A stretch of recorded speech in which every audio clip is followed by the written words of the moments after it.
আসসালামু আলাইকুম, কেমন আছেন সবাই? আশা করি সবাই খুব ভালো আছেন। আমি রোহান ইসলাম চলে আসলাম নতুন আরও একটি ভিডিও নিয়ে। আজকে আমি আসছি রাজশাহীর গোদাগাড়ির সাফিনা পার্কে। আর এই পার্কে কীভাবে আসবেন সব কিছুই থাকবে আজকের ভিডিওতে। রাজশাহী থেকে গোদাগাড়ির দূরত্ব 32 কিলোমিটার, যেখানে যেতে সময় লাগবে প্রায় 1 ঘন্টার মতো। আর এই পার্কটি রাজশাহী হতে উত্তর পশ্চিম দিকে অবস্থিত।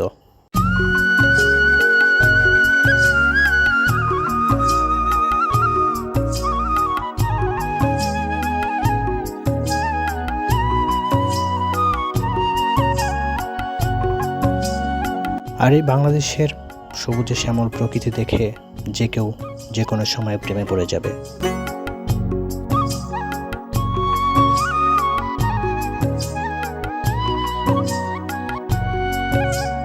গোদাগাড়ি থেকে 9 কিলোমিটার উত্তর দিকে এই সাফিনা পার্কটি অবস্থিত, যেখানে যেতে সময় লাগবে প্রায় 20 মিনিটের মতো। আলহামদুলিল্লাহ, আমরা ব্যাটারি চালিত অটোরিকশায় 2 ঘন্টা জার্নি করার পরে আমাদের গন্তব্যস্থলে পৌঁছাই। পার্কটির সামনে বিশাল বড় একটি পার্কিং আর বিশাল বড় একটি গেট ছিল। আর পার্কটিতে প্রবেশ মূল্য পার পিস 50 টাকা। আমরা পার পিস 50 টাকা করে টিকিট নিয়ে আমরা ভিতরের দিকে প্রবেশ করতে শুরু করি।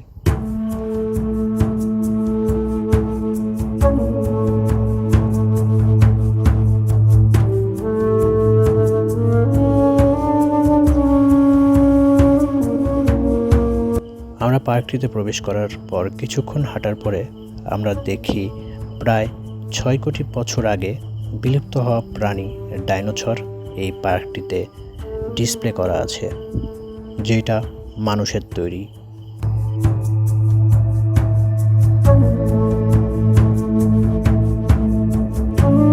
ওই পাশে ছোট ডাইনোসরদের পাশে এপাশে ছিল একটি বড় ডাইনোসর, যা দেখতে একদম জীবিতর মতো।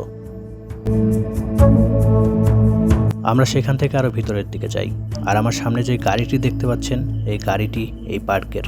আপনারা চাইলে এই গাড়িটি নিয়ে পুরো পার্ক ঘুরে দেখতে পারেন। এই পার্কটি প্রায় 40 বিঘার উপর নির্মাণ করা আছে।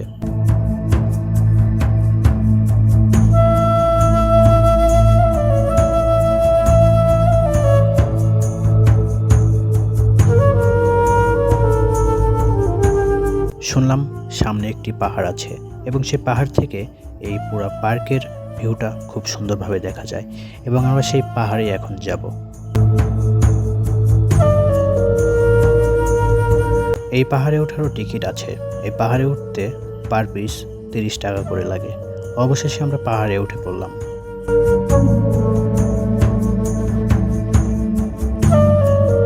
এই পাহাড়ে উঠে পুরো পার্কের ভিউটা দেখা না গেলেও ওয়াটার পার্কের ভিউটা খুব সুন্দরভাবে দেখা যাচ্ছিল।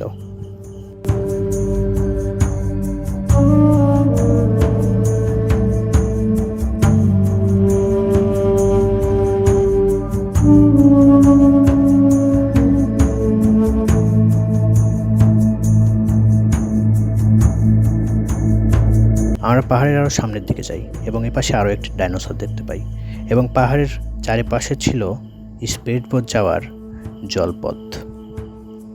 আর স্পিডবোটের টিকিটের মূল্য ছিল 100 টাকা।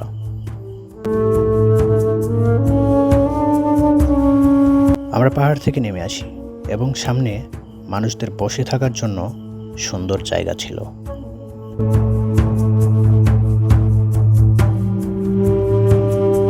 এখন আমরা যাচ্ছিলাম ভূত দেখতে ভূতের বাড়িতে।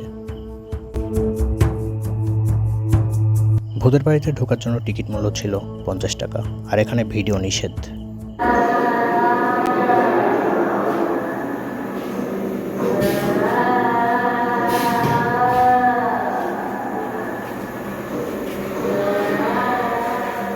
ভিতরে যেহেতু ভিডিও করা নিষেধ ছিল, সেজন্য আমি ভিডিওটা ভালোভাবে করতে পারিনি।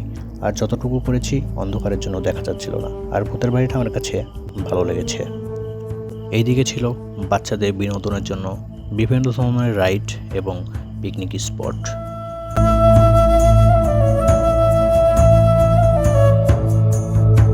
আর এই ছিল আজকে আমাদের ভিডিও। সবাই ভালো থাকবেন, সুস্থ থাকবেন। ধন্যবাদ সবাইকে। আসসালামু আলাইকুম।